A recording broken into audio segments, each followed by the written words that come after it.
ನನಗೆ ಏನು ನಮೇ ಪಾರ್ಥಾಸ್ಯ ಕರ್ತವ್ಯಂ ತ್ರಿಷು ಲೋಕೇಶು ಕಿಂಚನ ಮುಂದಕ್ಕೆ ಹೇಳ್ತಾನೆ. ಜ್ಞಾನವಾಪ್ತಂ ಅವಾಪ್ತವ್ಯಂ, ಅವಾಪ್ತವಾಗಿರತಕ್ಕಂಥದ್ದು ಅವಾಪ್ತವ್ಯವಾದ್ದು ಯಾವುದಿದೆ ನನಗೆ? ಯಾವುದೂ ಇಲ್ಲ, ಎಲ್ಲ ಸಿಕ್ಕಿದೆ ನನಗೆ. ನಾನು ಪೂರ್ಣ ಕಾಮ, ನನಗೇನು ಬೇಕಾಗಿಲ್ಲ. ಆದರೆ ನಾನು ಯಾಕೆ ನಿನ್ನಿಂದ ಮಾಡಿಸ್ತೇನೆ ಅಂತಂದ್ರೆ, ನೀನು ಸಾಧನೆ ಮಾಡಿ ಫಲವನ್ನು ನೀನು ಪಡಿಬೇಕು. ನಿನಗೆ ಶಕ್ತಿ ಇಲ್ಲ, ನೀನು ಸಾಧನೆ ಮಾಡಬೇಕು, ಫಲ ಪಡಿಬೇಕು. ಸಾಧನೆ ಮಾಡದೆ ಫಲ ಸಿಗುವುದಿಲ್ಲ, ಅದು ಭಗವಂತನ ನಿಯಮ.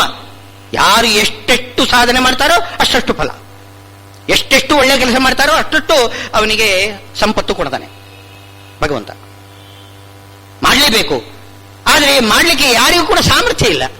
ಏನ್ ಮಾಡೋಣ? ಅದಕ್ಕೆ ಇವನು ಮಾಡಿಸ್ತಾ ಇದ್ದಾನೆ. ಅದು ಮಾಡಿಸುವುದು ಯಾತಕ್ಕೋಸ್ಕರ? ತನಗೋಸ್ಕರ ಅಲ್ಲವೇ ಅಲ್ಲ, ಅವನ ಒಳ್ಳೆಯದಕ್ಕೆ, ಅವನಿಗೆ ಸಾಧನೆ ಆಗಲಿ. ಏನಂ ವೇತ್ತಿ ಹಂತಾರಂ ಎಷ್ಟೇನಂ ಮನ್ಯತೆ ಹತಂ ಉಭೌತೌ ನ ವಿಜಾನೀತಃ. ಅವರಿಗೇನು ಜ್ಞಾನವೇ ಇಲ್ಲ, ಪರಿಜ್ಞಾನ ಇಲ್ಲ, ಅವರಿಗೆ ಕರ್ತೃತ್ವ ಇಲ್ಲ. ಇಲ್ಲದಿದ್ದ ಕರ್ತೃತ್ವವನ್ನು ಅವರು ತಿಳ್ಕೊಂಡ್ರೆ ಅದು ಅವರಿಗೆ ಅಜ್ಞಾನ ಅಂತ ಹೇಳ್ಬೇಕು, ಅದು ಭ್ರಮೆ ಅಂತ ಹೇಳ್ಬೇಕು. ಇಲ್ಲಿ ಪ್ರಶ್ನೆ ಬರ್ತದೆ ನಮಗೆ, ಕರ್ತೃತ್ವ ಇಲ್ಲದೇ ಇದ್ದದ್ದನ್ನು ತಿಳ್ಕೊಂಡ್ರೆ ಅದು ಭ್ರಮೆ. ಆದರೆ ಕರ್ತೃತ್ವವನ್ನು ತಿಳ್ಕೊಳ್ಬೇಕಲ್ಲ ನೀವು, ಇಲ್ಲದೆ ಹೋದರೆ ನಿಮಗೆ ಫಲ ಸಿಗುವುದಿಲ್ಲ. ನೀವು ಅಹಂ ಕರಿಷ್ಯೆ ಅಂತ ಅನ್ಬೇಕು. ನೀವು ಏನು ಕೃಷ್ಣಾರ್ಪಣೆ ಬಿಡುವಾಗ ಅಥವಾ ಸಂಕಲ್ಪದಲ್ಲಿ ಅಹಂ ಕರಿಷ್ಯೆ ಅಂತ ಅನ್ಬೇಕು. ಅಹಂ, ನಾನು ಮಾಡ್ತೇನೆ. ಆದರೆ ಸ್ವಲ್ಪ ನಾವು ಹಿಂದೆ ಮುಂದೆ ನೋಡ್ಕೋಬೇಕು. ಭಗವತ್ ಪ್ರೇರಣೆಯ ಅಹಂ ಕರಿಷ್ಯೆ. ಕೇವಲ ನೀವು ಅಹಂ ಕರಿಷ್ಯೆ ಅಂತಂದ್ರೆ ಅದು ಇದು ಅಹಂಕಾರ ಆಗ್ತದೆ, ಕರ್ತೃತ್ವ ಆಗುದಿಲ್ಲ, ಅಹಂಕಾರ ಆಗ್ತದೆ. ಇವನಿಗೆ ಸಾಮರ್ಥ್ಯ ಇಲ್ಲ, ಇಲ್ಲದಿದ್ದ ಕರ್ತೃತ್ವ ತಾನು ಇದೆ ಅಂತ ತಿಳ್ಕೊಂಡ್ರೆ ತಪ್ಪಾಗುತ್ತೆ. ಆದರೆ ಭಗವತ್ ಪ್ರೇರಣೆಯ ಅಹಂ ಕರಿಷ್ಯೆ ಅಂತಂದ್ರೆ ಅವನ ಪ್ರೇರಣೆಯಿಂದ ನಾನು ಮಾಡ್ತಿದ್ದೇನೆ. ಹಾಗಾದ್ರೆ ನನಗೆ ಕರ್ತೃತ್ವ ಇದೆ, ಸ್ವಾತಂತ್ರ್ಯ ಇದೆ. ಎಂಥ ಸ್ವಾತಂತ್ರ್ಯ? ಭಗವಂತನ ಪ್ರೇರಣೆಯಿಂದ ನನಗೆ ಸ್ವಾತಂತ್ರ್ಯ, ಈ ಕರ್ತೃತ್ವ ಬಂದಿದೆ. ಈಗ ನಾನು ಏನು ಮಾಡ್ತಿದ್ದೇನೆ ಅದರ ಫಲ ನಾನು ಉಣ್ತೇನೆ. ಮಾಡಿದ್ದುಣ್ಣೋ ಮಹಾರಾಯ ಅವರವರೇ ಉಣ್ಬೇಕು, ಇನ್ನೊಬ್ಬರು ಉಣ್ಲಿಕ್ಕಿಲ್ಲ. ಅವರು ಮಾಡದೆ ಅವರು ಉಣ್ಣುವ ಹಾಗಿಲ್ಲ. ಮಾಡಬೇಕಾಗಿದ್ರೆ ಕರ್ತೃತ್ವ ಬೇಕು. ಕರ್ತೃತ್ವ ಇಲ್ಲ ಅಂತಂತ ಇದ್ರೆ, ಈಗ ಹಾಗಿದ್ರೆ ಅವರಿಗೆ ಫಲ ಹೇಗೆ ಸಿಗ್ತದೆ? ಅದು ಕರ್ತೃತ್ವ ಬೇಕು. ಕರ್ತೃತ್ವ ಇಲ್ಲ, ಕರ್ತೃತ್ವ ಬೇಕು. ಏನು ಇದು ಗೊಂದಲ ಆಗಿಬಿಡ್ತದೆ. ಅದಕ್ಕೆ ಸ್ವಾತಂತ್ರ್ಯ, ಕರ್ತೃತ್ವ ಅಂದ್ರೆ ಸ್ವಾತಂತ್ರ್ಯ ಅಂದು ಒಂದೇ, ದತ್ತ ಸ್ವಾತಂತ್ರ್ಯ ಅಂತ ಅದನ್ನು ಕರೆದರು. ದತ್ತ ಸ್ವಾತಂತ್ರ್ಯ ಅಂತಂದ್ರೆ ನಮಗೆ ಭಗವಂತ ಸ್ವಾತಂತ್ರ್ಯವನ್ನು ಕೊಟ್ಟಿದ್ದಾನೆ. ಇದನ್ನು ತಪ್ಪು ತಿಳ್ಕೊಳ್ಬಾರದು. ಭಗವಂತ ತನ್ನ ಸ್ವಾತಂತ್ರ್ಯವನ್ನು ನಮಗೆ ಕೊಟ್ಟಿದ್ದಾನೆ ಅಂತ ಮಾತ್ರ ತಿಳ್ಕೋಬಾರದು. ಅವನು ಸ್ವತಂತ್ರನೇ, ಯಾವತ್ತೂ ಕೂಡ ಸ್ವತಂತ್ರನೇ. ನಮಗೆ ಸ್ವಾತಂತ್ರ್ಯವನ್ನು ದತ್ತ ಮಾಡಿ ಕೊಟ್ಟಿದ್ದಾನೆ. ಏನ್ ಹಾಗಂದ್ರೆ ಅಂತಂದ್ರೆ, ನನಗೀಗ ಕಾಮನಾ ಬಂದಿದೆ ಅಲ್ವಾ, ನಾನು ಕಾಮ್ಯಕರ್ಮ ಮಾಡ್ತಿದ್ದೇನೆ. ಕಾಮ್ಯಕರ್ಮನೂ ಆಗ್ಬೋದು, ನಿಷ್ಕಾಮಕರ್ಮನೂ ಆಗ್ಬೋದು, ಎರಡರಲ್ಲೂ ಕೂಡ ಕಾಮನಾ ಇದೆ. ಏನು ಇಷ್ಟೇ ವ್ಯತ್ಯಾಸ. ಕಾಮ್ಯಕರ್ಮಕ್ಕೂ ನಿಷ್ಕಾಮಕರ್ಮಕ್ಕೂ ಏನು ವ್ಯತ್ಯಾಸ ಅಂತಂದ್ರೆ, ಭಗವತ್ ಪ್ರೀತಿ ಹೊರತಾಗಿ ಬೇರೆ ಕಾಮನಾ ಇದ್ರೆ ಅದನ್ನು ಕಾಮ್ಯಕರ್ಮ ಅಂತ ಕರೀತಾರೆ. ಭಗವತ್ ಪ್ರೀತಿ ಮಾತ್ರ ಕಾಮನಾ ಇದ್ರೆ ನಿಷ್ಕಾಮಕರ್ಮ ಅಂತ ಇರ್ತಾರೆ. ಅಂತೂ ಎರಡರಲ್ಲೂ ಕೂಡ ಕಾಮನಾ ಬೇಕೇ ಬೇಕು. ಕಾಮನಾ ಇರತಕ್ಕಂಥವನ್ನು ಕರ್ಮ ಮಾಡಬೇಕು. ಈ ಕಾಮನಾ ಇದೆಯಲ್ಲ, ಯಾರು ಕಾಮನಾಪೂರ್ವಕವಾಗಿ ಕೆಲಸವನ್ನು ಮಾಡ್ತಾರೆ ಅವರು ಕರ್ತೃಗಳು. ಈಗ ನನಗೆ ಮನಸ್ಸಿನಲ್ಲಿ ಏನು ತೋಚಿತು ಹಾಗೆ ನಾನು ಕರ್ಮ ಮಾಡಿದರೆ ನಾನು ಕರ್ತ. ಏನು ಆ ಮನಸ್ಸಿನಲ್ಲಿ ಏನು ತೋಚುವುದಿಲ್ಲ ಹಾಗೆ ಮಾಡಿದರೆ ಅವನು ಕರ್ತ ಆಗುವುದಿಲ್ಲ. ಈಗ ಜಡ ಪದಾರ್ಥ ಇದೆ, ಈಗ ಗಂಟೆ ಬಾರಿಸ್ತಾ ಇದ್ದಾರಲ್ಲ, ಆ ಗಂಟೆಗೆ ನೀನು ಸದ್ದು ಮಾಡು ಅಂತ ಹೇಳಿದ್ರೆ ಮಾಡ್ತಿದ್ದೇನೋ? ನೀನು ಸದ್ದು ಮಾಡು, ನಾನು ಸದ್ದು ಮಾಡುವುದಿಲ್ಲ, ನಾನು ಅಲ್ಲಾಡಿಸುವುದಿಲ್ಲ, ನೀನು ಸದ್ದು ಮಾಡು ಅಂತಂದ್ರೆ ಗಂಟೆ ಸದ್ದು ಮಾಡುವುದಿಲ್ಲ. ಯಾಕೆಂದ್ರೆ ಅದಕ್ಕೆ ಆ ಕಾಮನೆನೇ ಬರುವುದಿಲ್ಲ, ಜಡ ಪದಾರ್ಥ. ನಾವು ಚೇತನರಲ್ಲಿ ನಮಗೆ ಕಾಮನ ಬರ್ತದೆ, ಆದರೆ ಕಾಮನ ಸ್ವಯಂ ಬರುವುದಿಲ್ಲ. ನಾವು ಜಡ ತುಲ್ಯರೇ, ಸ್ವತಂತ್ರವಾಗಿ ನಮಗೆ ಕಾಮನ ಬರುವುದಿಲ್ಲ. ಪರಮಾತ್ಮನ ಪ್ರೇರಣೆ ಬಂದರೆ ಆವಾಗ ನಮ್ಮಲ್ಲಿ ಕಾಮನೆ ಉದಿಸ್ತದೆ. ಕಾಮನೆ ಉದಿಸಿದ್ರೆ ನಾವು ಕರ್ಮ ಮಾಡ್ತೇವೆ. ಆ ಕಾಮನೆ ಉದಿಸುವುದು ಭಗವಂತನ ಒಂದು ಪ್ರೇರಣ. ಇದೇ ದತ್ತ ಸ್ವಾತಂತ್ರ್ಯ ಅಂತ. ಸ್ವಾತಂತ್ರ್ಯ ಅಂದ್ರೇನು? ಕಾಮನೆ ಮಾಡಿ ಕರ್ಮ ಮಾಡೋದು. ಕಾಮನೆ ಮಾಡುವುದಾಗ್ಲಿ ಕರ್ಮ ಮಾಡುವುದಾಗ್ಲಿ ಎರಡೂ ಸಾಮರ್ಥ್ಯ ಜೀವನಿಗೆ ಇಲ್ಲ. ಅದನ್ನು ಭಗವಂತ ಕೊಡುವುದಿಲ್ಲ, ವ್ಯಕ್ತ ಮಾಡ್ತಾನೆ. ನಮ್ಮಲ್ಲಿ ಇದೆ, ಒಳಗಡೆ ಇದೆ, ನಮ್ಮಲ್ಲಿ ಇದೆ, ವ್ಯಕ್ತ ಮಾಡ್ತಾನೆ. ಯಾಕಂದ್ರೆ ಜಡದಲ್ಲಿ ಕೊಡುವುದಿಲ್ಲ ಅವನು. ಜಡಕ್ಕೆ ಆ ರೀತಿ ಏನು ಕಾಮನೆಯೂ ಕೊಡುವುದಿಲ್ಲ, ಸಾಮರ್ಥ್ಯನೂ ಕೂಡ ಕೊಡುವುದಿಲ್ಲ.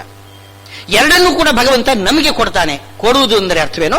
ಒಳಗಡೆ ಇರತಕ್ಕಂಥ ಆ ಕಾಮನೆ ಅವ್ಯಕ್ತವಾಗಿರ್ತಕ್ಕಂಥದ್ದನ್ನು ವ್ಯಕ್ತ ಮಾಡ್ತಾನೆ. ಇದನ್ನೇ ನಾವು ಕೆಲವೊಮ್ಮೆ ಪಶ್ಚಾತ್ತಾಪದಿಂದ ಹೇಳ್ಕೊಳ್ತೇವೆ. ನನಗೆ ಹೀಗೆ ಮಾಡಿದರೆ ಚೆನ್ನಾಗಿರ್ತದೆ, ಮಾಡಬೇಕಿತ್ತು, ನನಗೆ ಯಾಕೆ ಹೊಳಿಲಿಲ್ಲ ಅಂತ. ನನಗೆ ಯಾಕೆ ಹೊಳಿಲಿಲ್ಲ, ಈ ವಿಷಯ ನನಗೆ ಯಾಕೆ ಹೊಳಿಲಿಲ್ಲ? ನನ್ನ ಅಧೀನ ಎಲ್ಲ ಅದು. ನನಗದು ಹೊಳೆಯುವುದು ನನ್ನ ಅಧೀನ ಅಲ್ಲ.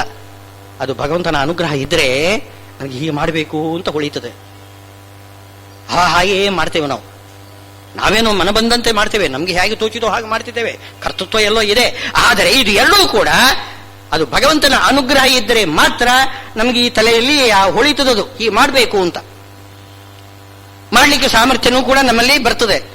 ಎರಡೂ ಕೂಡ ಭಗವಂತನ ಅನುಗ್ರಹ ಬೇಕು.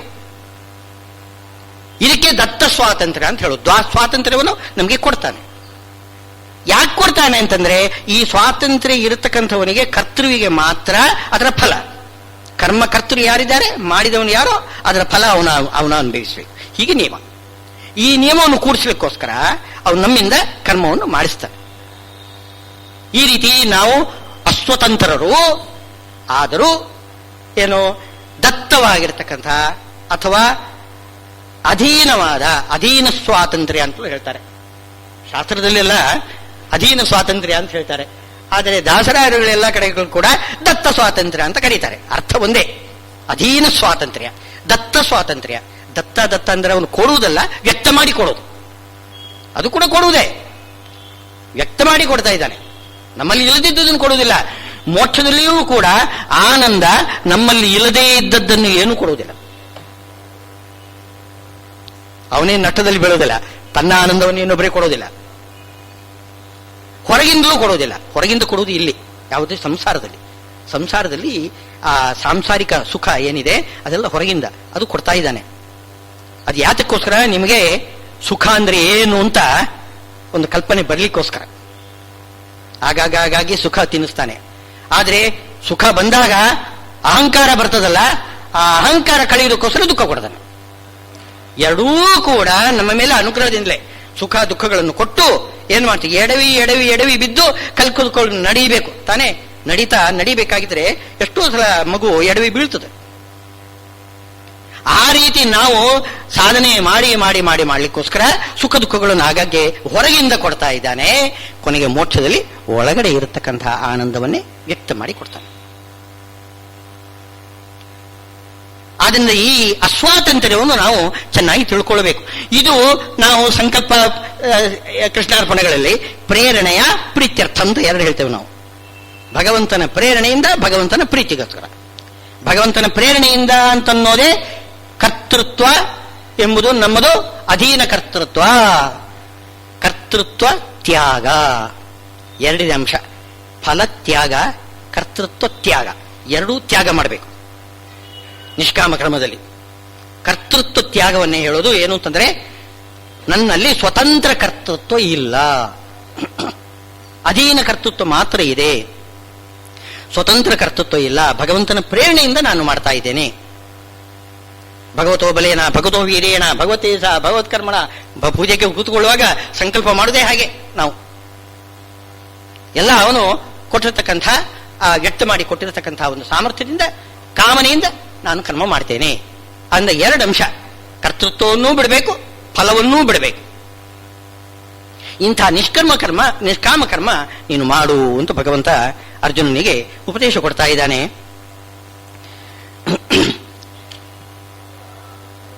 ಆ ಒಂದು ಅಸ್ವಾತಂತ್ರ್ಯ ನಮಗೆ ಅದು ನಮ್ಮ ಸಂಸಾರದಲ್ಲಿ ನಮಗೆ ಅಡಿಗಡಿಗೆ ನಮಗೆ ಇದಾಗ್ತದೆ. ವಾದಿರಾಜರು ಒಂದು ಉದಾಹರಣೆ ಕೊಡ್ತಾರೆ. ನಮ್ಮ ನಾಲಿಗೆಯನ್ನು ನಾವೇ ಕಡಿದುಕೊಳ್ತೇವೆ ಕೆಲವೊಮ್ಮೆ. ಯಾರಿಗಾದರೂ ಆಸೆ ಇರ್ತದೇನೋ ನಮ್ಮ ನಾಲಿಗೆ ನಾವು ಕಡಿದುಕೊಳ್ಬೇಕು ಅಂತ, ತಾನೇ ನಾವು ಕಡಿದುಕೊಂಡು ಬಿಡ್ತೇವೆ ಏನೋ ಇದರಿಂದಾಗಿ. ಇಷ್ಟು ಅಸ್ವತಂತ್ರರು ನಾವು ಅಂತ. ಆದರೆ ಇವರು ಗೀತೆಯಲ್ಲಿ ಶ್ರೀಕೃಷ್ಣ ಕೊಡ್ತಾನೆ ಉದಾಹರಣೆ. ವಾಸಾಂಸಿ ಜೀರ್ಣಾನಿ ಯಥಾ ವಿಹಾಯ ನವಾನಿ ಗೃಹ್ಣಾತಿ ನರಹ ಅಪರಾಣಿ. ಈ ಶರೀರ ಬಂದು ಹೋಗುವುದಿದೆಯಲ್ಲ, ಆ ವಿಷಯದಲ್ಲಿ ಜೀವರು ಎಷ್ಟು ಅಸ್ವತಂತ್ರರು ಅಂತ ನಿಮಗೆ ಗೊತ್ತು. ನಾನು ಹೇಗೆ ಹುಡ್ತೇನೆ, ಎಲ್ಲಿ ಹುಡ್ತೇನೆ, ಯಾಕೆ ಹುಡ್ತೇನೆ ಒಂದೂ ಗೊತ್ತಿರುವುದಿಲ್ಲ. ಹುಟ್ಟಿದ ಮೇಲೆ ನಾನು ಹುಟ್ಟಿದ್ದೇನೆ ಅಷ್ಟು ಮಾತ್ರ ಗೊತ್ತು. ಸರಿ, ಸಾಯುವಾಗಲೂ ಕೂಡ ಹೇಗೆ ಸಾಯ್ತೇನೆ, ಯಾವಾಗ ಸಾಯ್ತೇನೆ, ಯಾಕೆ ಸಾಯ್ತೇನೆ ಒಂದೂ ಗೊತ್ತಿಲ್ಲ ನಮಗೆ, ಒಂದೂ ಗೊತ್ತಿಲ್ಲ. ಎಷ್ಟು ಅಸ್ವತಂತ್ರರು. ಅದು ಕೂಡ ವಾಸಾಂಸಿ ಜೀರ್ಣಾನಿ. ಈ ಹಳೇ ಬಟ್ಟೆ ನಾವು ಎಷ್ಟು ಬಿಡ್ತೇವಲ್ಲ, ಹಾಗೆ ಆ ಭಾವನೆ ಬೇಕಂತೆ. ನಮ್ಮ ಶರೀರವನ್ನು ಬಿಡುವಾಗ ಅದರಲ್ಲಿ ಏನು ಮಮತೆ ಇಟ್ಕೋಬಾರದು. ಹರಿದ ವಸ್ತ್ರ, ಹಳೆಯ ವಸ್ತ್ರ, ಅದನ್ನು ಎಸೆಯುವುದರಲ್ಲಿ ನಾವೇನು ಚಿಂತೆ ಮಾಡುವುದಿಲ್ಲ. ಅಯ್ಯೋ ಹೊಸ ಬಟ್ಟೆ ತಗೊಂಡ್ರೆ ಸರಿ, ಹಳೆಯ ಬಟ್ಟೆ ಅಂತ ಎಸೆ ಬಿಡೋಣ. ಹಾಗೆ ಇಲ್ಲಿಯೂ ಕೂಡ ಆ ಹಳೆ ಶರೀರ ಇದೆಯಲ್ಲ, ಜೀರ್ಣವಾದ ಶರೀರ ಬಿಟ್ಟು ಬಿಡಬೇಕು. ಯಾಕೆ ಹೊಸ ಶರೀರ ಕೊಡ್ತಾನೆ ಭಗವಂತ. ವಿಶ್ವಾಸ ಬೇಕು. ಭಗವಂತ ನಮ್ಮನ್ನು ಕಾಪಾಡ್ತಾನೆ. ವಿಶ್ವಾಸ, ಇದಕ್ಕೆ ಶರಣಾಗತಿ ಅಂತ ಹೆಸರು. ಯಾಕೆಂದ್ರೆ ಒಳಗಡೆ ಬಿಂಬರೂಪಿಯಾಗಿ ಭಗವಂತ ಇರುವುದೇ ಇದಕ್ಕೋಸ್ಕರ, ರಕ್ಷಣೆಗಾಗಿ. ಹಾಗಿರುವಾಗ ನಾವು ರಕ್ಷಣೆ ಮಾಡುವಂತ ಕೇಳ್ಕೊಳ್ಳೋದು ಯಾತಕ್ಕೆ? ಅರ್ಥ ಇದೆಯೇ? ನಮ್ಮನ್ನು ರಕ್ಷಣೆ ಮಾಡ್ತಾ ಇರುವಾಗ ಅವನೇ ಅದಕ್ಕೋಸ್ಕರನೇ ಕೂತಿದ್ದಾನೆ ಒಳಗಡೆ. ಅಚಿಂತ್ಯ ಶಕ್ತಿಯಿಂದ ಸರ್ವಗತನಾಗಿರತಕ್ಕಂಥ ಭಗವಂತ ಒಂದು ರೂಪದಲ್ಲಿ ನಮ್ಮ ಹೃದಯದೊಳಗೆ ಪ್ರತ್ಯೇಕವಾಗಿ ಕುಳಿತಿದ್ದಾನೆ. ಆ ಅಲ್ಲಿಂದ ಕದಲುವುದಿಲ್ಲ. ನಮ್ಮ ರಕ್ಷಣೆಗೋಸ್ಕರನೇ ಕೂತಿದ್ದಾನೆ. ಅಂಥವನ್ನೇ ನಾವು ಕೇಳಬೇಕೇನೋ, ರಕ್ಷಣೆ ಮಾಡು, ರಕ್ಷಣೆ ಮಾಡು. ರಕ್ಷಣೆ ಮಾಡ್ತಾ ಇದ್ದಾನೆ. ಇದಕ್ಕೆ ಶರಣಾಗತಿ ಅಂತ. ರಕ್ಷತೀತ್ಯೇವ ವಿಶ್ವಾಸ ತದೀಯೋಹಮಿತಿ ಸ್ಮೃತಿ. ಈ ರೀತಿಯಾಗಿ ಆ ಶರಣಾಗತಿ ಮಾಡ್ಕೋಬೇಕು. ಶರಣಾಗತನಾದರೆ ಭಗವಂತ ನಮ್ಮನ್ನು ರಕ್ಷಣೆ ಮಾಡ್ತಾನೆ. ಇಲ್ಲದೆ ಹೋದರೆ, ನಿನಗೆ ನಾನು ರಕ್ಷಣೆ ಮಾಡ್ತೇನೆ ಅಂತ ವಿಶ್ವಾಸ ಇಲ್ಲದೆ ಹೋದರೆ ನಾನು ನಿನ್ನನ್ನು ರಕ್ಷಣೆ ಮಾಡೋದಿಲ್ಲ. ರಕ್ಷಣೆ ಮಾಡುವುದಿಲ್ಲ ಅಂದ್ರೆ ಅರ್ಥವೇನು? ದುಃಖ ಕೊಡ್ತೇನೆ ಅಂತ ಅರ್ಥ. ಆತ್ಮನಿಗೆ ನಾಶ, ಆತ್ಮನಿಗೆ ರಕ್ಷಣೆ ಏನರ್ಥ? ಆತ್ಮನಿಗೆ ನಾಶ ಇಲ್ಲಲ್ಲ, ದುಃಖ ಪ್ರಾಪ್ತಿ ಅಂತ ಹೇಳ್ತಾರೆ. ದುಃಖ ಪ್ರಾಪ್ತಿ ಒಂದು ನಾಶ. ರಕ್ಷಣೆ ಎಂದರೇನೋ? ದುಃಖವನ್ನು ಕಳೆಯುವುದು. ದುಃಖವನ್ನು ಕಳೆದು ಸುಖ ಕೊಡುವುದೇ ರಕ್ಷಣೆ. ಹೀಗೆ ಭಗವಂತ ನಮ್ಮನ್ನು ರಕ್ಷಣೆ ಮಾಡುವುದು ಅಂದರೆ ಅರ್ಥವೇನೋ? ನಮಗೆ ಸುಖ ಕೊಡೋದು. ಭಗವಂತ ನಮ್ಮನ್ನು ನಾಶ ಮಾಡುವುದು ಅಂದರೆ ಅರ್ಥವೇನೋ? ನಮ್ಮಲ್ಲಿ ದುಃಖವನ್ನು ಉಂಟು ಮಾಡುವುದು. ನಾವು ಅದನ್ನು ಕೇಳಿಕೊಳ್ಬೇಕು. ಈ ವಿಷಯದಲ್ಲಿ ನಮ್ಮನ್ನು ರಕ್ಷಣೆ. ಆದರೆ ಅದಕ್ಕೋಸ್ಕರನೇ ಅವನು ಇರೋದರಿಂದ ನಾವು ಕೇಳಿಕೊಳ್ಳುವುದು ತಪ್ಪು. ನೀನು ರಕ್ಷಣೆ ಮಾಡ್ತಾ ಇದೀಯ, ನೀನು ನನಗೆ ಮೋಕ್ಷ ಕೊಟ್ಟೇ ಕೊಡ್ತೀಯ. ಆದರೆ ಸಾಧನೆ ಮಾಡಿದರೆ ಕೊಡುವುದಿಲ್ಲ. ನೀನು ಕಾಮನಾ ಮಾಡಬೇಕು. ಮೊದಲಿಗೆ ಕಾಮನಾ ಮಾಡಬೇಕು. ಮೋಕ್ಷದಲ್ಲಿ ಕಾಮನಾ ಮಾಡಬೇಕು. ಈ ಸಂಸಾರ ಸಾಕು, ನನಗೆ ಇದೆಲ್ಲ ಬೇಡ, ನನಗೆ ಮೋಕ್ಷ ಬೇಕು ಅಂತ ಮನಸ್ಸಿನಲ್ಲಿ ಕಾಮನಾ ಬರಬೇಕು. ಮೊದಲು ಸಾಧನೆಯ ಮೊದಲನ ಹಂತ ಇದು. ಸಾಧನೆಯ ಮೊದಲನ ಹಂತ ನಮಗೆ ಕಾಮನಾ ಬಂತು ಅಂದರೆ ಆಮೇಲೆ ನಾವು ಪ್ರವೃತ್ತಿ ಮಾಡ್ತೇವೆ. ಆ ಕಾಮನ ಯಾವಾಗ ಬಂತು ಆವಾಗಲೇ ಅವನು ಮೋಕ್ಷಕ್ಕೆ ಅಧಿಕಾರಿಯಾಗಿದ್ದಾನೆ. ಮೋಕ್ಷಕ್ಕೆ ಯೋಗ್ಯತೆ ಇಲ್ಲದೆ ಹೋದರೆ ಆ ಕಾಮನಾವನ್ನೇ ಕೊಡುವುದಿಲ್ಲ ಭಗವಂತ. ಮನಸ್ಸಿನಲ್ಲಿ ನಮಗೆ ಮೋಕ್ಷ ಬೇಕು ಅಂತ ಅನಿಸಿದರೆ ಸಾಕು, ಇಷ್ಟು ಸಾಕು. ಮುಂದಕ್ಕೆ ಹೇಳ್ತಾನೆ ಅವನು ಭಗವಂತ ಆ ನಿಷ್ಕಾಮ ಕರ್ಮದ ಸ್ವಭಾವವನ್ನು ಹೇಳುವಾಗ, ಪ್ರಾರಂಭ ಮಾತ್ರ ಇಚ್ಛಾವಾ ವಿಷ್ಣು ಧರ್ಮೋ ನನಿಷ್ಫಲ. ವಿಷ್ಣು ಧರ್ಮದಲ್ಲಿ ನಿಮಗೆ ಕರ್ಮ ಮಾಡ್ಲಿಕ್ಕಾಗಿಲ್ಲ, ಪೂಜೆ ಮಾಡ್ಲಿಕ್ಕಾಗ್ಲಿಲ್ಲ. ಏನೋ ಒಂದು ಮನಸ್ಸಿನಲ್ಲಿ ತುಂಬಾ ಇಟ್ಟುಕೊಂಡಿದ್ದೇನೆ, ತುಂಬಾ ಚೆನ್ನಾಗಿ ಪೂಜೆ ಮಾಡಬೇಕು, ತುಂಬಾ ಚೆನ್ನಾಗಿ ಆರಾಧನೆ ಮಾಡಬೇಕು ಅಂತೆಲ್ಲ ಮನಸ್ಸಲ್ಲಿ ಆಗ್ಲಿಲ್ಲ ನನಗೆ. ಏನು ನೀವು ಇಚ್ಛಾ ಮಾಡಿದ್ರಲ್ಲ ಅದಕ್ಕೂ ಕೂಡ ಫಲ ಕೊಡ್ತಾನಂತೆ ಭಗವಂತ. ನಿಷ್ಫಲ ಅಂತಂದ್ರು. ಪ್ರಾರಂಭ ಮಾತ್ರ ಮಾಡಿ ಕೈ ಬಿಟ್ಟು ಬಿಟ್ರಿ, ಆಗ್ಲಿಲ್ಲ, ಚಿಂತೆ ಮಾಡಬೇಡಿ, ಅದಕ್ಕೂ ಕೂಡ ಫಲ ಕೊಡ್ತಾನೆ. ಪೂರ್ತಿ ಮಾಡಿಬಿಟ್ರಂತೂ ಅನಂತ ಫಲ ಕೊಡ್ತಾನೆ. ಪ್ರಾರಂಭ ಮಾತ್ರ ಇಚ್ಛಾವ ವಿಷ್ಣು ಧರ್ಮೇ ನ ನಿಷ್ಫಲ ಅಂತ ವಾಕ್ಯ ಹೇಳ್ತಾರೆ. ಅದಕ್ಕೆ ಕಾಮನಾ ಮಾಡಬೇಕು. ನಾವು ಕಾಮನಾ ಮಾಡ್ತೀವಿ ಅಂತಂದರೆ ಸಾಕು, ನಾವು ಮೋಕ್ಷಕ್ಕೆ ಅಧಿಕಾರಿಗಳು. ಭಗವಂತ ಅವನು ಮುಂದೆ ನಡೆಸ್ತಾನೆ. ಕಾಮನ ಕೊಟ್ಟವನೇ ಅವನು. ಹ್ಯಾಕೆ ಕೊಡ್ತಾನೆ ಅವನು? ಕಾಮನ ಕೊಡೋದು ನಮ್ಮ ಯೋಗ್ಯತೆಯಲ್ಲಿ ಇದ್ದುದರಿಂದ. ನಾವು ಏನ್ ತಿಳ್ಕೊಳ್ಳೋದೇವೆ?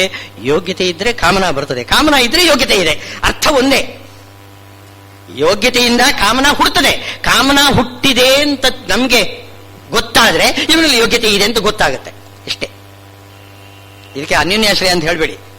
ಏನು ಹುಚ್ಚು ಬಿಡದೆ ಮದುವೆ ಆಗದೆ ಹುಚ್ಚು ಬಿಡೋದು ಆ ರೀತಿ ಅಲ್ಲ ಇದು. ಇದೇನು ಯೋಗ್ಯತೆ ಇದ್ರೆ ಮೋಕ್ಷದಲ್ಲಿ ಕಾಮನ ಬರ್ತದೆ. ಕಾಮನ ಬಂದಿದೆ ಅಂತ ನಮಗೆ ಗೊತ್ತಾದರೆ ಇವನಲ್ಲಿ ಯೋಗ್ಯತಾ ಇದೆ ಅಂತ ನಮಗೆ ಗೊತ್ತಾಗ್ತದೆ. ಆದ್ರಿಂದ ಇದರಲ್ಲೇನು ಅನ್ಯೋನ್ಯಾಶ್ರಯ ಏನಿಲ್ಲ.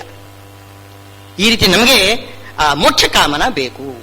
ಮೋಕ್ಷ ಕಾಮನೆಯಿಂದ ನಾವು ಏನ್ ಮಾಡಬೇಕು? ವಾಸಾಂಸಿ ಜೀರ್ಣಾನಿ ಯಥಾ ವಿಹಾಯ. ಯಾವ ರೀತಿ ಜೀರ್ಣ ಬಟ್ಟೆಗಳನ್ನು ನಾವು, ಹಳೆ ಹರಕು ಬಟ್ಟೆಗಳನ್ನು ನಾವು ಅನಾಸಕ್ತಿಯಿಂದ ನಿರಾಸಕ್ತಿಯಿಂದ ಎಸೆದು ಬಿಡ್ತೇವೆ. ಯಾಕೆ?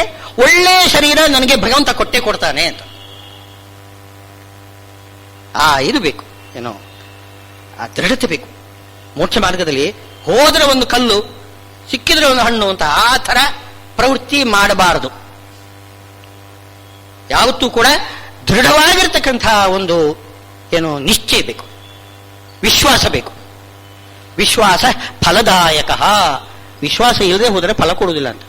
ಏನೋ ದೇವರು ಏನೋ ಅನುಗ್ರಹ ಮಾಡ್ತಾರೆ, ಏನೋ ನೋಡೋಣ, ಟ್ರೈ ಮಾಡೋಣ ಅಂತ ಆ ಥರ ಮಾತ್ರ ನಾವು ದೇವರಿಗೆ ಪೂಜಾ ಮಾಡ್ಲಿಕ್ಕೆ ಹೋಗಬಾರ್ದು. ವಿಶ್ವಾಸ ಬೇಕು. ತಥಾ ಶರೀರಾಣಿ ವಿಹಾಯ ಜೀರ್ಣಾನಿ ಅನ್ಯಾನಿ ಸಂಯಾತಿ ನವಾನಿ ದೇಹಿ. ಹೊಸ ಹೊಸ ಶರೀರಗಳನ್ನು ಅವನು ಪಡೀತಾ ಇರ್ತಾನೆ. ಇದು ಎರಡು ಅರ್ಥದಲ್ಲಿ. ಒಂದು, ನೀನು ಅರ್ಜುನ, ನೀನು ನಿನ್ನ ಶರೀರವನ್ನು ಕೂಡ ಇದೇ ರೀತಿಯಲ್ಲಿ ಬಿಡ್ತಾ ಇದ್ದೀಯಾ, ನೀನು ಅಸ್ವತಂತ್ರ ಅಂತ ಒಂದು. ಇನ್ನು ಭೀಷ್ಮ ದ್ರೋಣಾದಿಗಳು ಕೂಡ ಅವರು ಶರೀರವನ್ನು ಬಿಟ್ಟು ಬಿಡ್ತಾರೆ. ಹೇಗೂ ಬಿಡ್ತಕ್ಕಂಥದ್ದೇ ಅದು. ಅವರಿಗೆ ಈಗವಾಗ ಏನು ಆ ಜೀರ್ಣವಾದ ಶರೀರ ಇದೆ, ಅದನ್ನು ನೀನು ಕೊಂದು ಹಾಕಿದ್ರೂ ಕೂಡ, ನಾಶ ಮಾಡಿದ್ರು, ಅವರಿಗೆ ಇನ್ನು ಮುಂದೆ ದಿವ್ಯ ಶರೀರ ಬರ್ತದೆ. ದಿವ್ಯ ಶರೀರ ಬರ್ತದೆ. ಮುಂದಕ್ಕೆ ಹೇಳಿದ್ದಾರೆ. ಭೀಷ್ಮಾಚಾರ್ಯರು ಶರಮಂಚದಲ್ಲಿ ಮಲ್ಕೊಂಡು ಅವರೇನು ಮಾಡಿದ್ರು? ಅಲ್ಲಿ ತನ್ನ ಮೂಲ ರೂಪವನ್ನು ಆಲೋಚನೆ ಮಾಡಿದ್ರಂತೆ. ಅವರು ಏನು ಆಲೋಚನೆ ಮಾಡ್ತಾರೆ ಅದು ಅವರಿಗೆ ಮುಂದಿನ ಜನ್ಮದಲ್ಲಿ ಅಂತ ಒಂದು ನಿಯಮ. ಅಂತ್ಯಕಾಲದಲ್ಲಿ ಏನು ಸ್ಮರಣೆ ಮಾಡ್ತೀರೋ ಅದು ಅಂತ. ಆದರೆ ಅದು ನಮ್ಮ ವರ್ಷದಲ್ಲಿ ಇಲ್ಲ. ಅಂತ್ಯಕಾಲದಲ್ಲಿ ನಾವು ಯಾವುದನ್ನು, ಈಗ ನಾನು ಮುಂದಿನ ಜನ್ಮದಲ್ಲಿ ಒಳ್ಳೆ ರಾಜಮನೆತನದಲ್ಲಿ ಹುಟ್ಟಬೇಕು, ರಾಜಕುಮಾರನಾಗಿ ಹುಟ್ಟಬೇಕು. ನೀವು ಚಿಂತನೆ ಮಾಡಿದ ಹಾಗೆ ಬರೋದಿಲ್ಲ. ಅದು ಮಾಡಿದ್ದಾರೆ.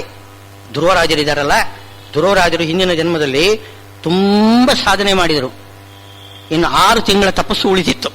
ಬರೀ 6 ತಿಂಗಳ ತಪಸ್ಸು ಉಳಿದಿತ್ತು. ಬಹುನಾಂ ಜನ್ಮನಾಮಂತೆ. ಬರೀ ಒಂದು 6 ತಿಂಗಳ ತಪಸ್ಸಿನಲ್ಲಿ ಮಗುವಿಗೆ ಭಗವಂತನ ಅಪರೋಕ್ಷ ಆಯಿತು ಅಂತಂದ್ರೆ ಅದು ತಪ್ಪಾಗ್ತದೆ, ಶಾಸ್ತ್ರಕ್ಕೆ ವಿರುದ್ಧ ಅದು. ತುಂಬ ತಪಸ್ಸು ಮಾಡಿದವರು ಕರ್ಮಜ ದೇವತೆಗಳು ತುಂಬ ಸಾಧನೆ ಮಾಡಿ ಆ ಸ್ಥಾನಕ್ಕೆ ಬರ್ತಾರೆ. ಆ ದೇವತ್ವ ಪಡೆಯುವುದು ಆವಾಗ ಅವರ ಸಾಧನೆ ಪೂರ್ತಿಯಾದಾಗ. ಇನ್ನೇನು 6 ತಿಂಗಳು ಉಳಿದಿತ್ತು. ಆ ಹೊತ್ತಿಗೆ ಅವರಿಗೆ ಮರಣ ಬಂದ್ಬಿಡ್ತು. ಪ್ರಾರಬ್ಧ ಅವರು ಯಾರನ್ನು ಏನು ಬಿಡುವುದಿಲ್ಲ, ಪ್ರಾರಬ್ಧ. ಆದ್ದರಿಂದ ಆ ಮರಣದ ಹೊತ್ತಿನಲ್ಲಿ ಅವರಿಗೆ ಮುಂದೆ ರಾಜಕುಮಾರನಾಗಿ ಹುಟ್ಟತಕ್ಕಂಥ ಒಂದು ಪ್ರಾರಬ್ಧ ಇತ್ತು. ಅದೊಂದು ಪ್ರಾರಬ್ಧ. ಆ ಪ್ರಾರಬ್ಧ ಏನು ಮಾಡ್ತದೆ? ಆ ಸ್ಮರಣೆ ತಂದು ಕೊಡ್ತದೆ ನಮಗೆ. ನಮ್ಮ ಪುಣ್ಯ ಪಾಪಗಳೇ ಮರಣ ಕಾಲದಲ್ಲಿ ಮುಂದಿನ ಜನ್ಮ ಯಾವುದು ನಮಗೆ ಅಂತ ನಿರ್ಧಾರ ಮಾಡಿ ಕೊಡ್ತಕ್ಕಂಥದ್ದು ನಮ್ಮ ಪುಣ್ಯ ಪಾಪಗಳೇ.